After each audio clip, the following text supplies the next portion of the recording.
Oke, assalamualaikum semuanya. Di sini saya Rafli Nugraha dengan NIM 18223 18223 Di sini saya akan menjelaskan tentang platform yang saya buat. Nah, jadi platform yang saya buat adalah platform pembelajaran programming.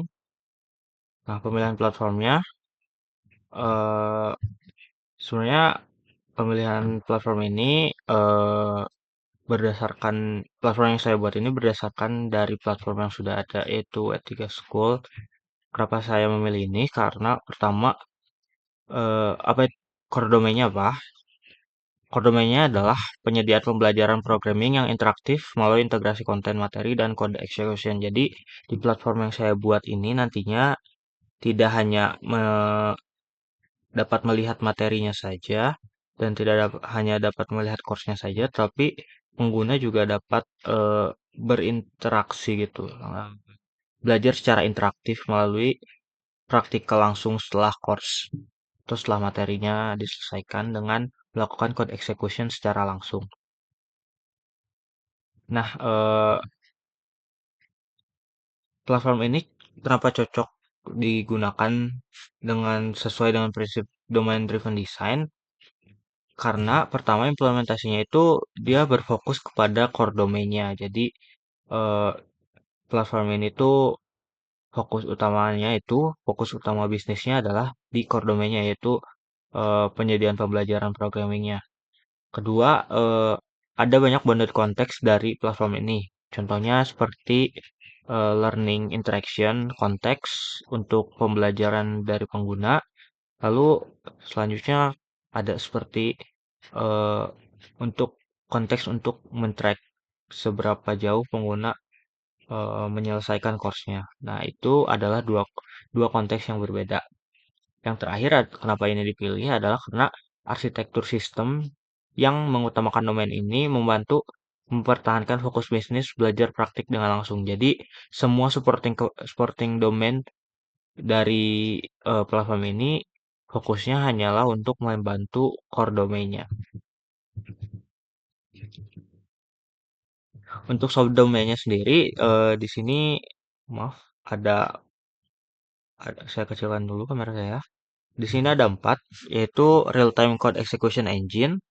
Fungsinya itu adalah sebagai mesin sandbox yang dapat mengcompile kode dari pengguna.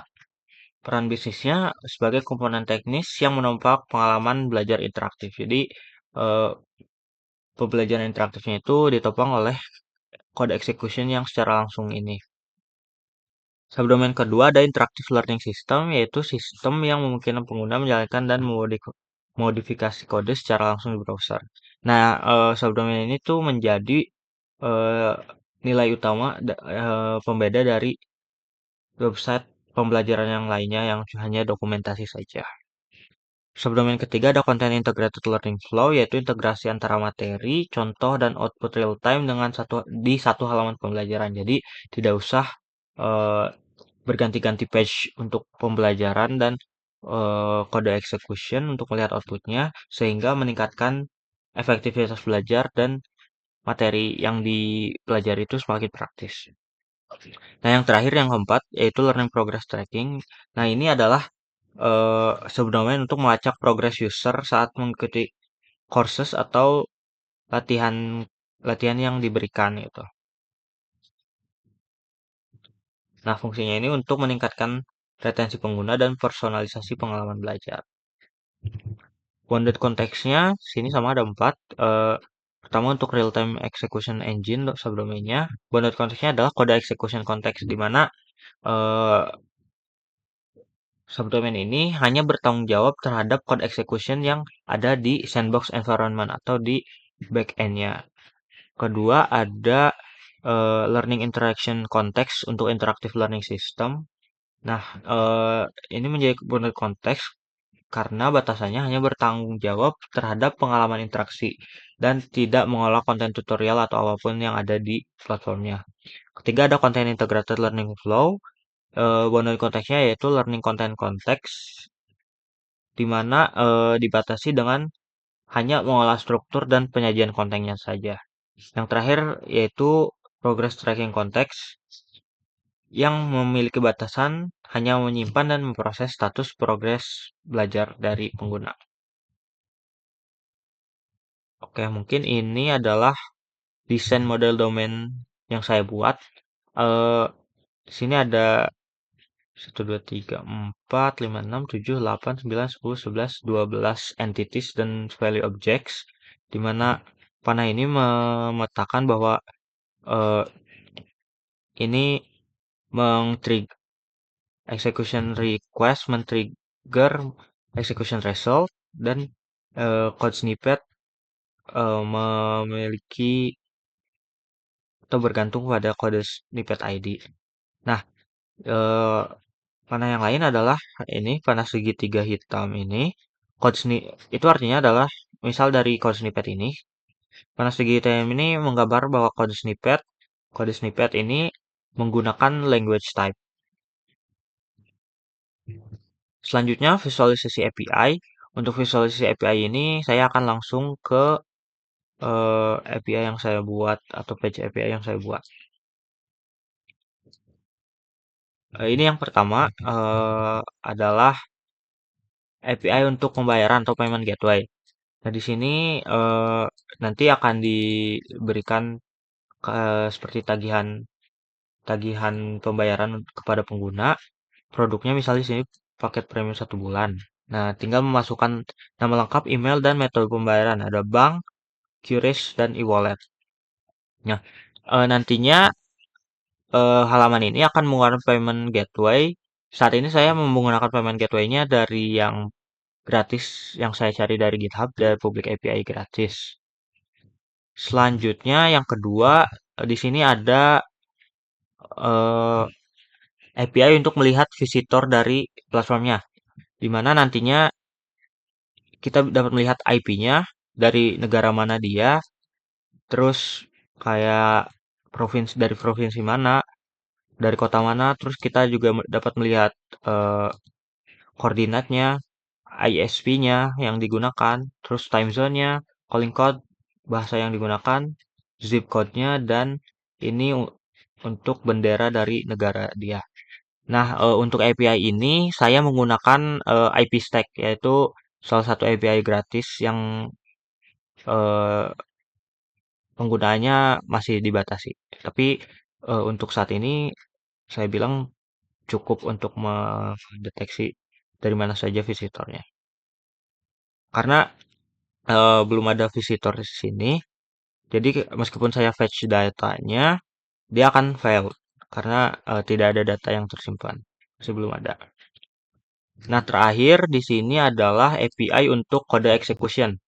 Di sini saya menggunakan Judge Null kode execution, di mana itu adalah salah satu API public gratis yang dapat digunakan dengan penggunaan terbatas. Di sini ada 7 bahasa yang dapat dikompile. Yang pertama Python, Java, C++, C, JavaScript, Go, dan C Sharp. Mungkin di sini saya akan coba untuk Python. Misalkan kita langsung print hello world dan saya langsung run code, dia akan muncul langsung di sini outputnya hello world. Misal kalau saya ganti ke C,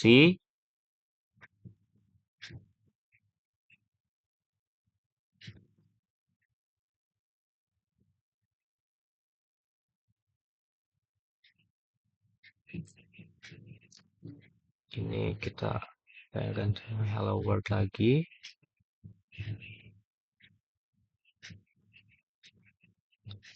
Lalu saya run code.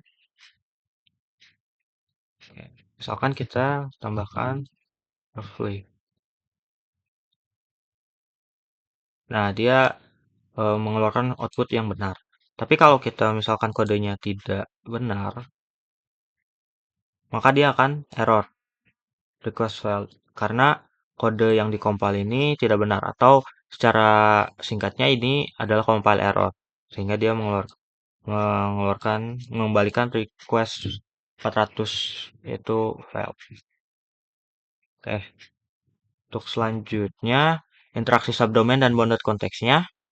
Untuk bounded konteksnya di sini interaksi yang paling mungkin adalah learning interaction context dan progress tracking context. Kenapa kedua konteks ini dipilih?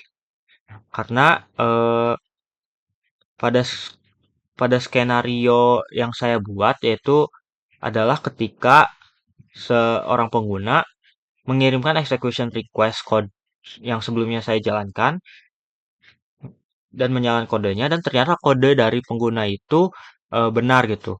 Maka eh, learning interaction konteksnya tidak hanya sampai eh, kode executionnya saja, tidak sampai untuk tracking progresnya. Nah, di sini kedua konteks ini harus saling berinteraksi karena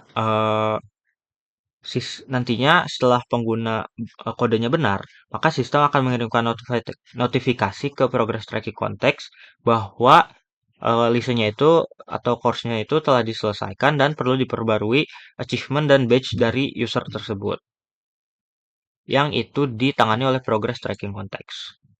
Nah, untuk konteks mapping sendiri eh, saya memilih yang sama. Pertama, learning interaction context ini dapat menjadi open host service. Lalu, kedua, progress tracking context ini dapat menjadi publish language. Kenapa ya dipilih kedua ini? Karena eh, learning interaction context ini sangat cocok bertindak sebagai host service yang menyediakan API atau event publik untuk melaporkan hasil interaksi belajarnya. Nah, dari sini progress tracking konteks ini seperti menjadi klien yang subscribe atau memanggil API publik dari host untuk mendapatkan informasi keberhasilan pengguna. Jadi itu kedua konteks mapping dari kedua konteks yang saya pilih. Selanjutnya ada domain event. Di sini eh, saya memilih event, misalkan lesson complete event yang saya buat. Nah, datanya itu ada 5 data. Pertama ada user ID, untuk ID pengguna, ada listen ID untuk identitas lesson atau courses yang dijalankan. Lalu ada completion time atau ini adalah timestamp saat lesson dianggap selesai dan ini mencakup seberapa lama pengguna menyelesaikan lesson atau coursesnya. Lalu score, skor ini opsional tapi saya masukkan karena sebagai nilai performa untuk tingkat keberhasilan eh, pengguna agar pembelajarannya lebih interaktif. Yang terakhir language. Nah, language ini adalah bahasa pemrograman yang di dipelajari oleh pengguna saat ini. Seperti misalnya JavaScript, Python atau C. Nah, learning interaction context skenario-nya ini kenapa saya memilih event ini adalah learning interaction konteksnya nanti akan mempublish event completed event ke event bus atau message broker. Progress tracking konteks selanjutnya berlangganan ke event tersebut atau subscribe ke event tersebut untuk mendapatkan datanya. Nah, saat event diterima, sistem nantinya akan memperbarui entitas atau entity progress record dan listen status serta memicu pemberian achievement baru jika sesuai dengan kondisi. Itu kenapa dipilih domain ini. Oke, sekian dari saya. Terima kasih.